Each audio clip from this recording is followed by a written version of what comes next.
University of Toronto, University of British Columbia. He was a research scientist, teacher, and a consultant. And so all of his trips, even though they're wonderful adventures and he takes fabulous photographs, he also has a scientific eye. And so he brings to his presentations something about the culture and the people. So they're always incredibly entertaining and educational. And this one tonight is on the Pantanal, Wondrous wetland. The Pantanal in Brazil is the world's largest tropical wetland. And David and Noreen went there in part to look for the wonderful wildlife that is just unique to that region. Giant anteaters, and they are giant. Giant river otters, and they're giant. The tapir, they have marsh deer, and what did I miss? Jaguar. Jaguar. That's right. The big cat, the very elusive cat. But apparently now they're not quite as elusive. At least the guides can find them. So anyway, I'll let David take you on a little journey here to a wondrous wetland. Thank you, Elizabeth. Thanks, David. Now I'm going to try and stand in one spot or approximately one spot. So those of you that can't see the screen might want to adjust your position if necessary. The Pantanal is really an amazing place, and we've wanted to go there for quite a number of years. And back in 2019, we were on our way back from Antarctica. We met a fellow at a lodge north in the Amazon, one of the tributaries of the Amazon, at Crystalina Lodge, and actually spent a week with him. And this fellow is a guide who does, and at that time was tracking jaguars in the Pantanal. So we've kept in touch with him and actually done other tours with him. And we had asked him what would be the best tour to go and see jaguars in the Pantanal, because that was the object of this particular trip. And this fellow, Diogo, he thought about it for a while, and then he said, the best one is with Cheeseman Ecological Tours, or safaris, as they call it. So I'm going to see if we can get this working. Pantanal, you have to think about it as almost like a basin of water, or a basin that can fill with water. And it has a little drain out the bottom, and that's the Paraguay River. And if there's a lot of rain, it fills the basin, and then the basin slowly drains. And so there's a progression of water down the course. And it starts, and I think any of you who read the Audrey's newsletter will know that it started with close to 1,000. It's actually, the number's over 1,200. Different streams of water flow into it from both the Andes and also from the Cerrado, which is the higher land between the Atlantic and the Pantanal area. So basically all these rivers dump into this area. And when you have a wet season, that's a lot of water coming in. And then you come to the dry season, then the water gradually drains out and the whole area changes. This just came in last, well, I think 2 or 3 days ago. And it says new trip debut, but in fact, this trip is the trip we did. They're not doing it in 2024 because they were unable to get any bookings in the lodges. The lodges were already filled up when they tried to do their bookings for the year ahead. So now they're booking 2 years ahead in order to get accommodation in some of these places. So the idea is to go see the big five in the Pantanal. And we had some arguments about what is big five. Who knows? But I'll show you what we consider the big five. And it's an 18-day tour. And we enjoyed every single one of those days and would have been happy to have more. Interesting thing about Cheeseman Ecological Safaris is they are carbon neutral, and they claim to be, and I didn't check them out in that regard. And they also ask all their guests to contribute or to buy carbon credits to offset their travel. The other thing they do is they support research in various places around the world, actually, but but particularly in the Pantanal, there are at least 3 different projects that they fund on a regular basis. And part of what you pay in your tour fees go to the paying of these researchers who are studying various animals. So let's see if we can see some big 5. So this is, I'll let you see it. It's just short, and it's just giving you a peek at some of them. That was a mating pair of jaguars. This is a family of giant river otters. Can everybody hear me? If I speak up. And of course, there's marsh deer. This guy was cooling off on a hot day and not very active, but beautiful. And there was one in velvet just a little farther back in there. This is a tapir, and it was the only one we saw on the trip, and it was quite an amazing sighting. But this is one that the Diogo did not know, so it was it's not one that he's ear tagged. We just happened upon it, and you could see it actually open its nose up so that it could sniff, because it got a whiff of us and then took off. And then the giant anteater, and we had wanted to see a giant anteater and weren't sure whether we were going to see one, and I'll come back to it. So that's the big 5. Being a large wetland, as I said, it's really huge, and these are the actual numbers: 42 million acres. That's sizable, but 95% of it is private land, either in ranches, or they call them fazendas, which are really plantations. So it might be a coffee plantation, not in this particular area, but plantations of various things. And some of them are actually set up as ecotourism areas. Lots of plants and animals, some of which aren't seen in other places. And that's because of the unique nature of this particular habitat. So we flew from Vancouver to Mexico City, and then Mexico City on down to Sao Paulo, Brazil. Now, previous time we went to Sao Paulo and into the Amazon basin, we flew to Toronto and back. And if you think about Toronto, flying to Toronto and then down to Brazil, it's 2 sides of a triangle. The Miami look, or the Mexico City flight looked more direct, and in many ways it was very direct and convenient. Although, what was it, the 737 MAX that we flew on? The most uncomfortable seats on a plane I have ever been on, going down to Mexico City.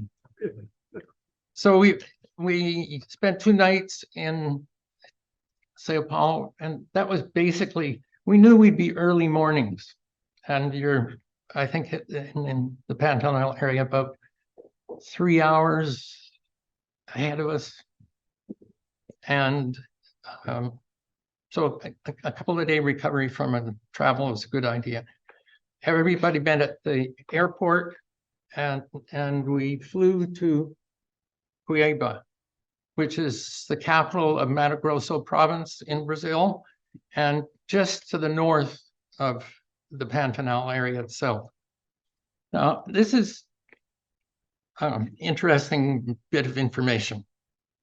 Although the Pantanal floods, a lot of it doesn't flood very deep, but you'll find patches of vegetation, like small forest patches, that are just slightly elevated, and sometimes that's just enough to get the trees to grow.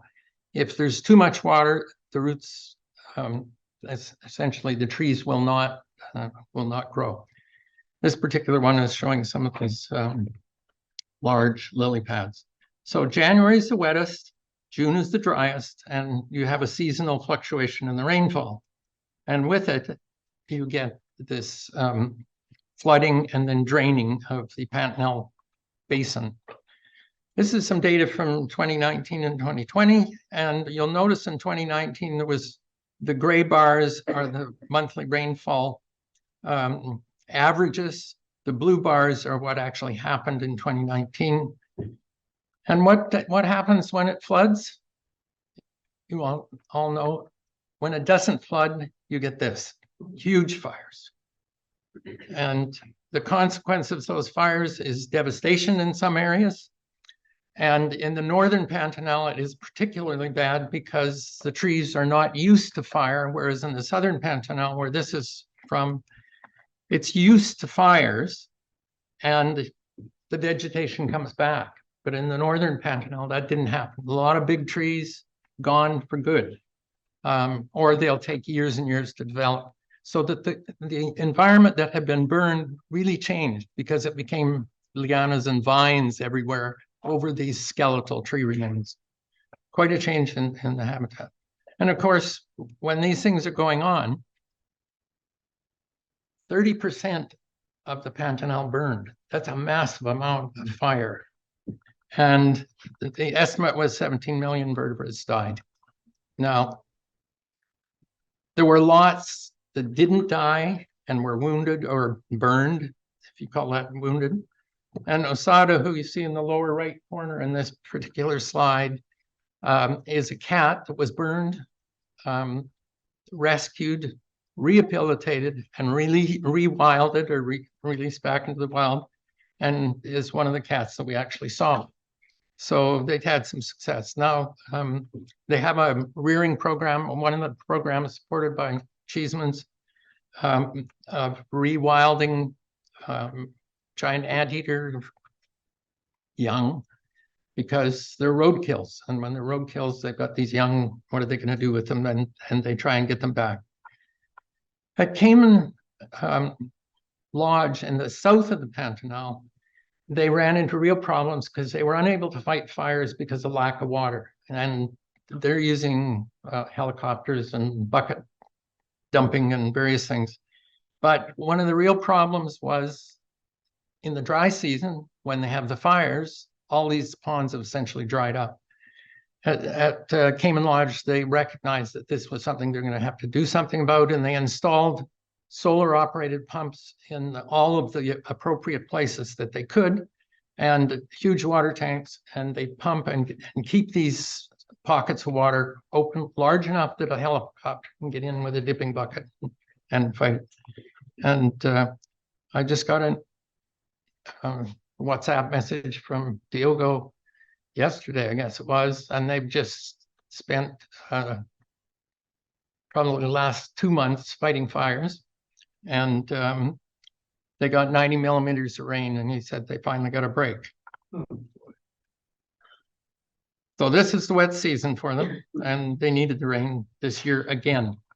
So the Paraguay River, which is the main drainage for this, or the only drainage really for the Pantanal, has various areas, and they must differ in terms of elevation or profile. And I looked and looked for a profile of the Pantanal and the river, and I probably could have plotted it from data, but I wasn't about to do that. I think it's quite clear that the water bottles up in one area and comes through essentially an orifice that restricts the flow, and that's what leads to this huge wetland. Now, we were in early August, and pink trumpet trees were in full bloom when we were there. Now, they only last for a week, and it's a week you want to be there because it's really amazing for photography. But there are also yellow trumpet trees, and it depends on which area you are. And isn't it? This photo shows yellow trumpet trees very plentiful in this particular area. And there are also some white trees. And Diogo didn't have an English name for them, but they have a Brazilian name for that particular tree. The interesting thing about these trees is they drop all their leaves in the dry season, and then they flower. And when they flower, of course, that's food for the birds and the animals. We saw monkeys, capuchin monkeys, eating the blossoms of these trees, and obviously a wonderful source of food. And it comes in plenty. And you see pictures like this particular one with the trees. This is in the southern Pantanal, going through an area, an elevated road. And the reason the road is filled is to get it above the water level when it floods. And it didn't take very much to get high. It's the same as the forests. They need to keep a little higher. But in these puddles along the side of the river, the birds obviously have a huge advantage because as it's dried down from the water flooding everything, the fish are concentrated, and so you can very quickly see these birds catching fish. So there's probably a jabiru or two here in this picture, and some wood storks, probably some ibis and various other things, but I'm not going to concentrate on that right at the moment. So this is our good. So this is the route that we took. Flew to Cueva, went to a Brazilian barbecue near the airport in Cueva at lunch, and then drove south. And we're driving south on the Pantanal, which is a road built across the Pantanal. It was started by a president a number of years back, and they gave up because they couldn't do it. It was simply an impossible task. But the road goes partway, as far as Port of Joffre. And when, at the entrance to the highway, most of these pictures were taken just very close to it. So you'll see there is grassland where there's elevation and then such, and you see the Great Area. The picture in the upper center, was taken farther down the road, but these are people standing in the water hyacinths and fishing. And I sure wouldn't be doing that, because in the water hyacinth and along the area are lots of Yukari caiman, and these caiman can grow up to about 18 feet, I think. They're crocodilians, and they do eat large, meaty objects. So some of you may recognize the yellow-billed cardinal and the red-crested cardinal from being in Hawaii. Both those birds are introduced in Hawaii, but here they're resident. So we'll take a look at this highway, and this is the entrance and a little piece of video. So locals come and fish, some of them stand in the water and fish, but as I said, it's not the kind of place where I would be keen to stand in the water and fish. Where the yellow dot is at the moment is a knot of caiman. And these are good sized caiman, and I think they'd be capable of chewing on your leg.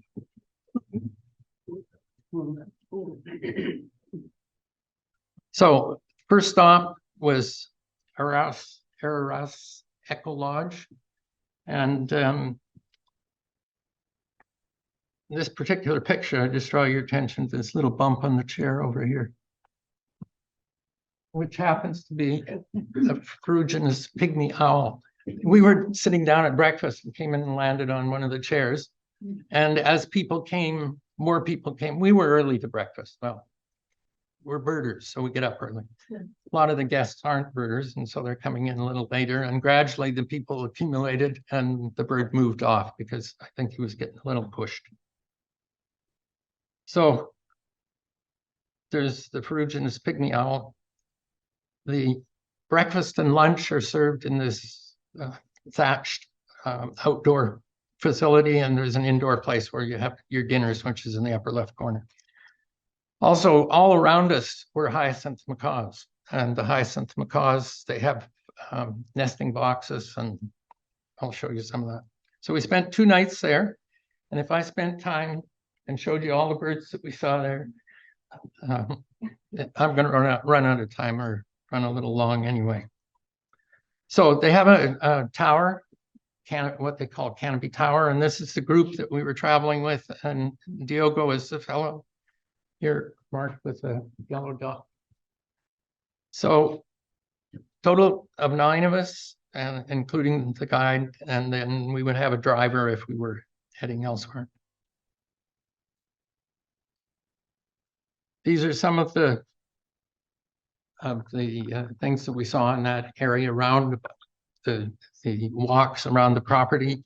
And I don't think I've ever seen a bat falcon in a tree. I've seen bat falcons way off in the distance as a little dot. You can tell from their profile what they are. Starry cracker butterfly and some other interesting birds, chestnut-bellied guan. This particular picture, we've seen the sun bittern in various places, I think in Costa Rica and in Panama, maybe also in northern Brazil. But we've never seen the inside of its wing. And people have always said, if you can catch that bird in flight, that would be great. Well, in this case, it held up a wing and Noreen captured this shot. So you can see one of the wings and get an idea of what this bird might look like in flight. Quite remarkable. The red sickle bill or scythe bill in the bottom, absolutely amazing. These birds, they probe with their bill. The other thing was seeing two sunbitterns at once. That was a surprise. We have seen sunbittern on a nest in the Amazon, but that was only one. At this lodge, we had this truck that would take us out on the side roads, and a lot of the roads are actually elevated because otherwise it's wet. And so they're essentially like dikes, and you can travel these roads and look. And we use this as the platform. Diogo has a thermal imager, and what he was able to do is scan and look for animals. And here's some of the things that we saw in the dark at night. Crab-eating foxes, lots of them. And you would see them, in this case, on the road, so they were fairly easy to photograph, or in the bush along the sides. The ocelot was a great find and hard beast to get a picture of, but yeah, actually got some eye shine there. And what it is thermal imager. You identify the object, you can actually tell what it is. And then Diogo said, "You ready?" And you shine his flashlight, bang, and you take your picture. So these are all flashlight pictures. The birds in the nest, the yellow-faced parrots, and the Akari Hyacinth in the left corner here. Since there's 3 Hyacinths here, I'm thinking that they're adult birds. It's possible that there's a young amongst them, but they all have full-size bills, it looks like. So are they grouping together at night to sleep? Most of the time you wouldn't know this, but when you see a glowing hole with your thermal imager, and then you start peering at it, you start to learn a little bit more about what's going on in the environment around you. Great image. So from there, after 2 nights, we headed south, and we're back on the Trans-Pantanal. And these are a few things. Now, down crossing the road in front of us, quite a ways off, was a yellow anaconda, and by the time we got close to it, it was pretty far across the road, as you can see on the left. Noreen caught this picture through the windshield, I think it was, as we were approaching. Probably 6 to 7 feet long. And why'd the chicken cross the road? You can ask the same question. Why'd the anaconda come out of the water, go across the dry road? Because he knew there was water on the other side, I presume. The pink trumpet tree in the center has a jabiru nest in it. And the jabiru nest on the upper left here is one where it's very exposed. And when the nest is exposed, one of the adults stands as a sunshade for the chicks in the nest. And they trade positions. One goes off the feed and the other comes back and becomes, or replaces as a sunshade. So very interesting behavior. And then a marsh deer in the lower right, southern screamers. Well, the Trans-Pantanal eventually runs out, but it had broken the bridge. So it more than ran out, it just plain stopped. But fortunately, the lodge that we were headed to, or the hotel that we were headed to, knew we were coming. They do have cell phone coverage, and sent some little boats and some pickup trucks to pick us and our luggage up and take us the extra 3 kilometers down the road to where the lodge was. And this is the lodge, the Porto Joffre Pantanal Norte, which used to be mainly a fishing camp, and people go there to fish, and there are lots of big fish in the river, but has gradually become more and more a place to go to see jaguars, and it's actually used as a center. And I'm going to just give you a little bit of an idea of the place. We started our days fairly early. This is going to breakfast. Alarm 4:45, breakfast 5:15, off on the boats at 6 before sunup. And it's about a 40-minute run upriver to the park, which is a protected area for jaguars. And along the way, these are some of the things you see. In this particular instance, a floating lodge, and there are several of these you'll see them advertised. And in fact, if you're interested in going there, these are the kind of boats that using, that's probably 115, 125 horse outboard on the back of them. So they can take a lot of people up and fast and get going. And they did. And this is what we're looking for. So in this particular instance, I think it's Marcella. She had 2 cubs, and here's one of the cubs, but lost one probably to infanticide, where an adult male will kill the cubs of a female to try and get her to go into estrus so he can mate with her. She managed to keep 1 cub, and so she was still looking after this one. And he's a curious little guy, but very secretive, and the mom was pretty protective about it. But she was very tolerant of this because, as I'll show you in a second, there are lots of people around here watching them. And when you say lots of people, what do you mean by lots of people? Well, I don't know why people talk in a situation like this, but they did. Anyway, about 5:30, we'd head home at night. We'd go home for lunch and have a nap and a siesta, but then go out in the afternoon. And these are snail kites heading for their night roost. And there'd be thousands of them flying over you, headed to the same area. In the morning, you'd see them again going in the other direction. So this would be sunset about 17:30 or 5:30 in the evening. So a long day, but then you went back, had a shower, whatever, had a dining room, and there'd be sometimes a bottle of gin on the table. You didn't pay for the gin, but you had to pay for the tonic. They'd give you limes and ice, but that's the first time I'd ever been in a place that that's the way they dealt with drinks. Wow. I don't know who ever paid for the gin, but it always appeared as a bottle on the table. And it wasn't our guide, that's for sure. So this is the first cat that we ran into, and it was just lying in the morning sun coming up over the edge of the bank, I guess, warming up in the first part of the day. That's And not triplets, that's the same. that's the same cat, 3 different shots. It didn't move up, so you had to take lots of pictures. In fact, the number of pictures was ridiculous. But there were lots of other people taking pictures. So the number of electrons fired at this cat was remarkable. That cat is about an 8-year-old female. So this is some of the things that we saw. The Yukari caiman, up to fairly large. This is a primary food source for these cats. I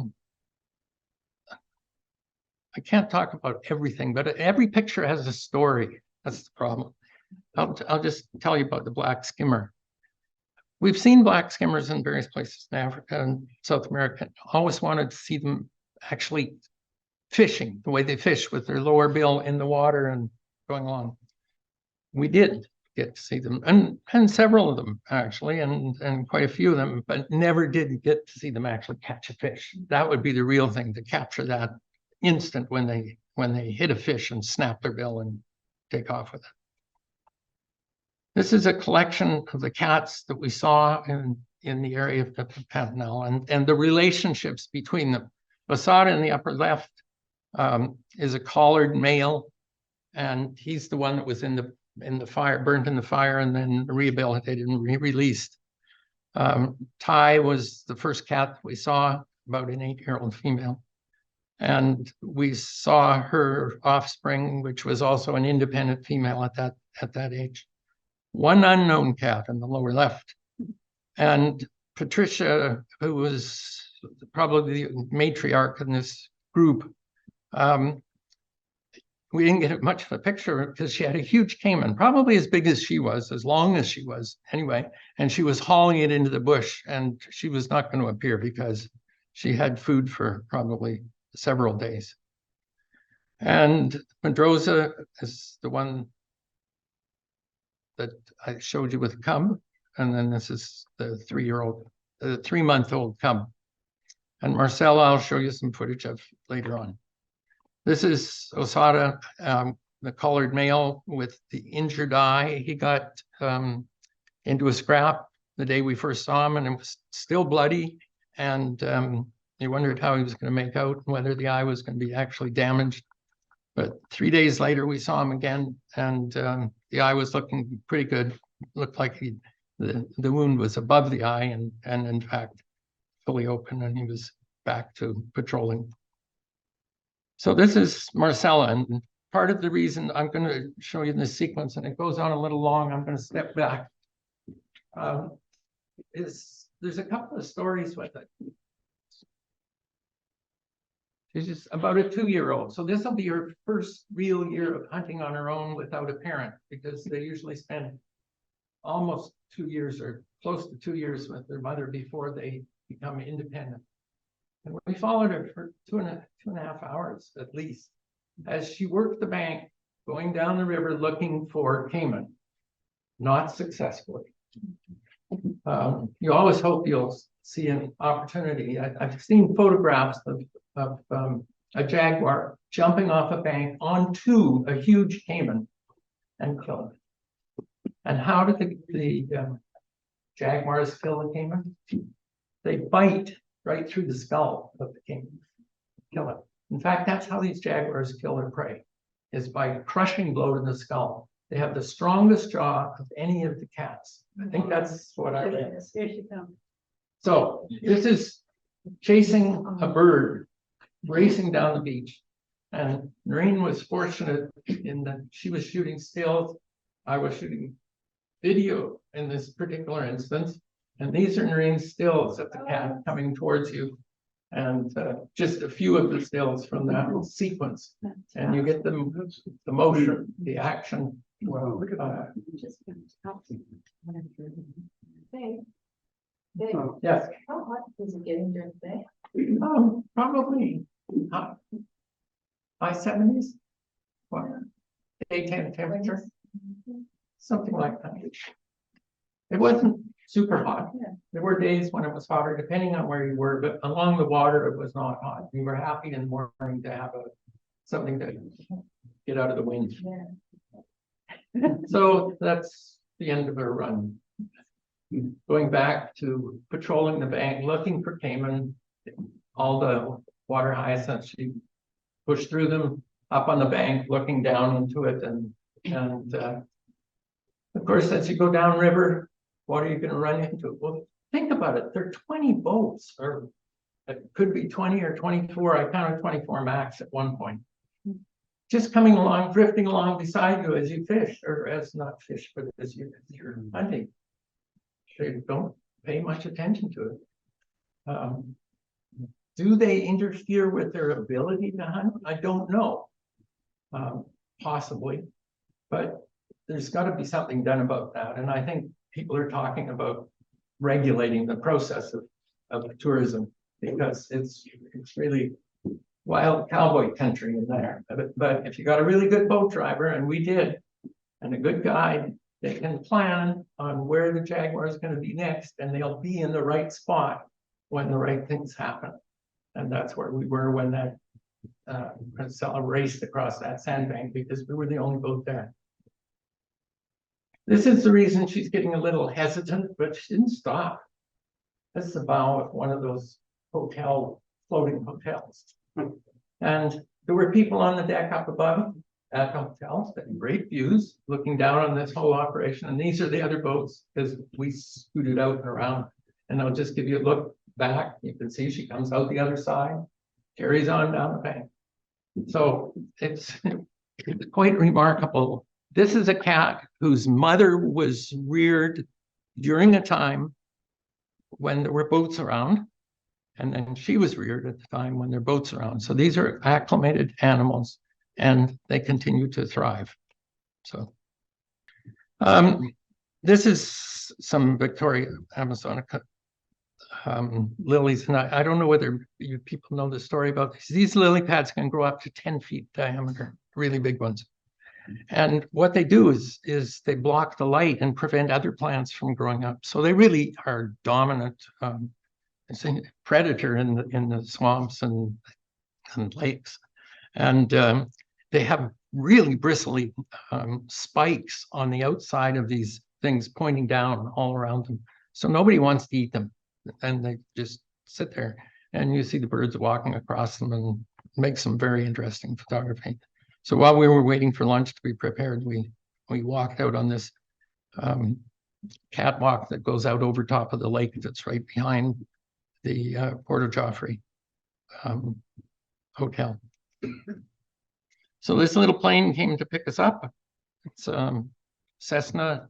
And in Brazil, these are certified for carrying 9 passengers, and there were 9 of us, and then a pilot and a co-pilot. They're capable of carrying a lot more than that, but in Brazil, they're only certified for 9. And the reason is because Brazil makes Brera aircraft, and they have an aircraft that's very similar, carries just a couple more people. So anyway, politics. The pilots were telling us this story.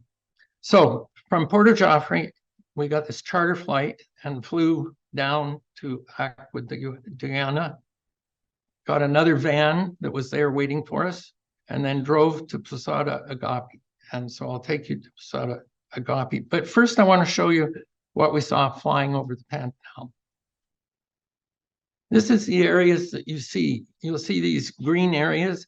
And unfortunately, it was cloudy where we took off in the northern Pantanal, and we didn't see the more forested areas.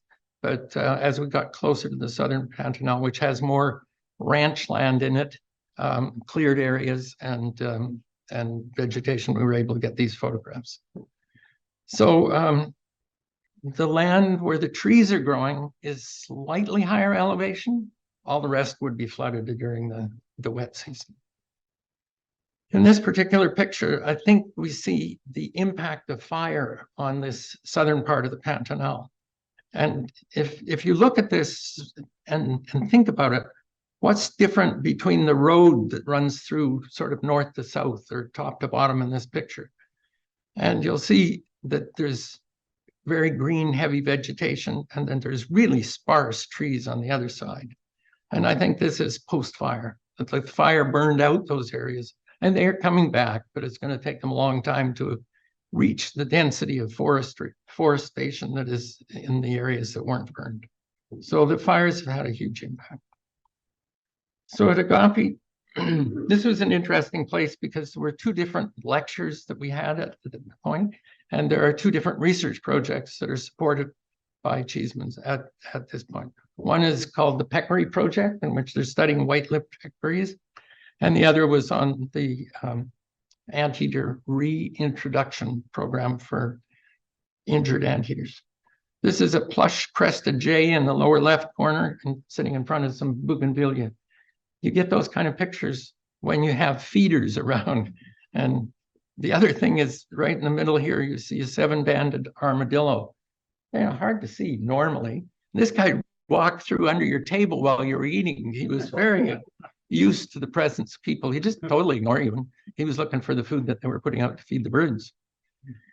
And in this particular picture, they're setting up a camera for the Peccary Project, and I'll explain a little bit of that later. Out in the back here, it says feeders. Well, the table takes you through to where you sit, and I'll give you an idea of what's going on where you sit. I'll show you some pictures of the feeder. So driving into this resort, we saw a giant anteater. This is our first giant anteater sighting. Here, Noreen's taking a picture. I took this with my phone as we were there. Before we got to the lodge, we had seen 5, one of which had a young on its back. Unfortunately, the one with the young on its back was pretty shy, and it kept dodging behind bushes, so it was really hard to get a picture of. I took this off the internet. That's a Flickr photo. But they were the young ride on the back, and to a fairly good size. And you know, the tongue on these giant anteaters is 2 feet long, big sticky tongue. Okay, these are some of the guys at the feeder. This is Toko toucan, the largest billed bird. And Nanandy parrots over here on the right. Now, he's putting on a show, this guy, and he tells you how dexterous he is with his bill, and throws up things, catches them. And these are the people, some people still having their breakfast, I guess, late breakfast. We'd probably already done a walk. Okay, we'll do this. The Peccary Project is because the white-lipped peccary is very dependent on dense forest, on actual forest that has trees that are producing fruit. The collared peccary, which is one you see in Arizona and various places like that, not quite the same. It's a little more tolerant around people. Okay, just to give you an idea, this young peccary is obviously very recently born. You can see his umbilicus still hanging down, almost hitting the dirt. There were two of them like that. So they could have been born in the overnight or very recently. And they pack along with the pack and move it. From there, we went with 2 nights, and then we went to the Fazenda San Francisco, which is more a touristy place. And the truck on the lower left is the one we used to go around daytime and nighttime looking for various things. And these are some of the things that we saw at the area. I actually got a good picture of a reasonably good picture of an ocelot. And if you're interested in photography, that picture was taken in an ISO of 12,800, pitch black with a flashlight. Turned out not too badly, and that's using topaz. And you'll see owls, the barn owl and the burrowing owl, both of which we see here. But I want to draw your attention to the solitary black cacique on the right. Caciques are a group of birds that are colonial, and there's the yellow-rumped and red-rumped caciques, and they tend to be colonial birds. And so you'll see a tree, and it'll be just full of nests of these birds, and there's a lot of chatter and squawking and whatnot. But solitary black caciques are that. They're solitary single birds. And they build their nests out of horsehair fungus. So they've got to collect fungus, and I think it'd be hard for a whole colony to collect enough horsehair fungus, even for one bird to collect enough to build one of these nests and weave it, because these are woven nests. And the horsehair fungus is hydrophobic and it sheds water. Really amazing. I'd never heard of a mojita, but there were 3 different species, I think, that we saw in that area.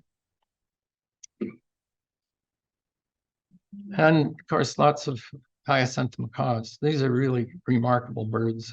And they say the way you can tell a male from a female is during breeding season, because the female is in the nest and more than the male, and the tail gets curled. And so you'll see the tail curled on one of them, and that's probably the female. Otherwise, they look identical. And I took this photo for another reason. Common putu, not a common bird to see, but at night, and stood on a post. But what it did is it reminded me to tell you a story. The Pantanal is, I think, fairly unique in the fact it is illegal to use barbed wire in fencing of the properties. If you want to fence your property, you fence it with bare wire, and you drill holes through the posts to run the wire. You don't staple it. And the whole idea is then the anteaters can walk through. They don't get snagged. Jaguars, any of these animals can go right through that. And you say, well, why don't the cows? Well, because they don't. And I guess they electrify it from time to time, because it's in putting it together in this fashion, they can put an electric charge on it and control the cattle when they put the cattle into it, and then the cattle will avoid it. So very interesting, works. And we've watched jaguars going through this fence. They don't even stop. They don't even hesitate. They just walk right through it. Same with the anteaters. So this is the last lodge that we stayed at, which is Cayman Lodge. And I took this statement at the very top: a luxury ranch operating pioneering ecotourism programs in the heart of the southern Pantanal. If you look at their website, that's what it says. And it's really true. It's a huge tract of property, privately owned. Used to be a race car driver, I think, that owns the property. And he loved to go to Africa and to see wild animals, particularly cats. And so he wanted to develop a system where you could do that in this area, and established this whole program. There's 3 different lodges. We stayed at one of the private lodges. I think we had 2 cooks and a bartender to look after the 9 of us. Anyway, plus a driver. It was very nice. So they put out our meals for breakfast and lunch and dinner, except for the first night. And the first night we went elsewhere. Now, do you get audio in this? You know, like those little bars that they had where the peanut butter flavored ones? Yeah. That's what those, that's basically. If you like to eat meat, it's a great place to go. But they have food for the vegetarians in the group as well. But huge amount of meat served. And I don't know whether you've ever been to a Brazilian barbecue. They barbecue all this meat. These guys come by the table with these poles with the meat on it, and they slice it off. Whether you want rare or medium rare, they slice it until it's all ready to fall off, and you're given a pair of tongs to grab a piece of meat. Anyway, a lot of food. Beef. Of course, beef. This is Brazil. I thought it was the same. But they also did chicken and sausage and pork as well. Yeah. Anyway, they brought the musicians in from it's probably an hour and a half drive to get there to the lodge, and brought in 2 musicians just for the group of us. Okay, this fellow who owns this huge tract of land developed essentially this business of ecotourism. And their first step was to bring trackers from Africa and train trackers in the Pantanal to track, in this case, jaguars. The trackers they brought from Africa were used to tracking lions and leopards and various things. So over a period of about 5 years, our friend Diego worked as a tracker on that program to learn where the jaguars were, where they spent their time, and to get them used to people. And now, in the early days, they'd get probably 85% of their guests would get to see a jaguar. Last 3 years, it's been 100%. They don't like to say it's 100%. I think they quote about 95 or something like that. But essentially, we saw one every day. So I would say there's a good chance if you spend a few days there, you're going to see jaguars. So Onca Fari is the name of the organization, and its main goal is to track. And I first look at this little track right in the middle here, down near the bottom. That's a track in the sand along the road that Diego picked up as we were driving along, and he says, "Whoa, stop." And it's a track of a maned wolf. That's as close as we got to a maned wolf. They are pretty skittish, and they're trying to improve the ability of people to actually get a chance to see them. But That one was in a museum. this is a picture taken in a museum of a stuffed animal. So I did not get a picture of a maned wolf. I did a little bit of Photoshop on it, so you can't see the reflections, but basically that's as close as we got to. That track was as close as we got. So the Onca Fari group is involved in ecotourism, science, and they have some programs where they're looking at the aging and the breeding and the interrelationships between all these cats and now the maned wolf. And also they're doing a project on the tapir, and that's the one that our friend is in charge of. They're tagging tapir and tracking them with radio tagged ear tags. Education, they go to the schools and do various education programs, and they also put stuff up on the internet. And they also rewild animals that are orphaned, and they have a social program where they interact with the locals, and they look after the forest. So they fight forest fires and things like that. So Onca Fari is an important organization, and it has allowed this to develop. And I'll tell you a little bit more about it. First, Diogo took us to where his tapir trap. And the interesting thing about visiting the tapir trap is it's a mineral lick. And the mineral lick is, of course, where the peccaries come to, and the tapir and various other animals. I think every one of us picked up ticks. But we were warned and walked far. But when we came out of the bush there, the driver of the vehicle, he was picking ticks off here. They were the size of grains of salt. Anyway, I only brought one home, I think. So you should have some audio of a red-legged Syrian squawking. As it gets towards dusk, these birds start calling and calling. This bird is about almost 3 feet tall, 30 inches, I think. It's fairly, and very loud, and they make themselves heard. And he was standing by the road when we went by. think so. It's more like a secretary bird. So I think it probably preys on things on the ground and it spends most of its time on the ground.